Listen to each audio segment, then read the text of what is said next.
তাহলে অধ্যায়ের যে অঙ্কগুলো বেসিক বোঝানো হয়েছিল সেই বেসিকের উপরে নির্ভর করে বোর্ডের অঙ্ক হচ্ছে কিনা। চাইলে কিন্তু এই অধ্যায়ের অঙ্ক কি একদম পানি বানতা সোজা 9.2 রাজশাহী বোর্ড 2024 আসছে। মানে প্রথমে বলা আছে সেক 90 ডিগ্রি - থিটা ইকুয়াল 5/3 হলে সাইন থিটা এর মান নির্ণয় করো। তো কল্পনা করো, তাহলে 90 মাইনাস বললে এটা যদি সেক থিটা হয়, দেখো দেওয়া আছে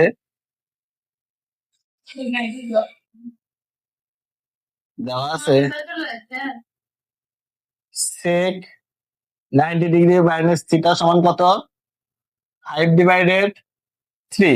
তাহলে সেকের 90 ডিগ্রি - থিটা বলছে, তাহলে সেকের বিপরীত কি বাবা? কোসেক। আচ্ছা, তাহলে এটি এখানে কি লিখবো?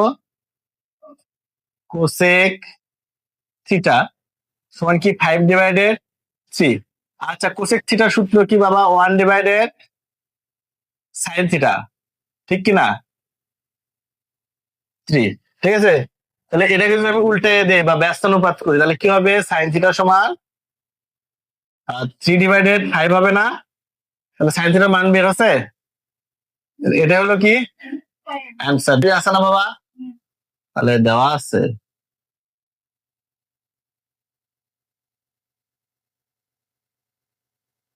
এ সমান কি 1 +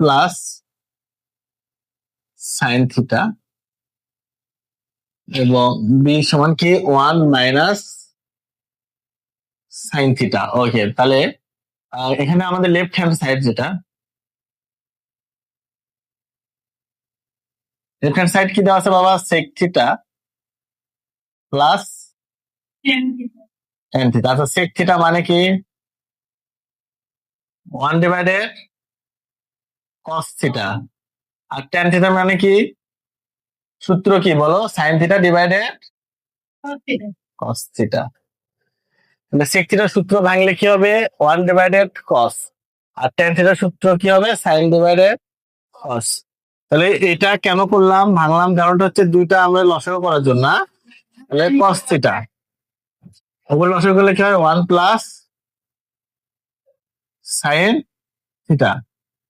তাহলে দেখো, আমরা যদি উপরে এবং নিচে উভয় পাশে রুট করি, ভালো করে দেখো, আর যদি বক্সের মধ্যে যদি আমরা বর্গ করি, তাহলে এই স্কোয়ার রুট আবার কেটে যায় না? তাহলে রুট এবং স্কোয়ার আমরা করতে পারি কিনা একই সঙ্গে? বর্গ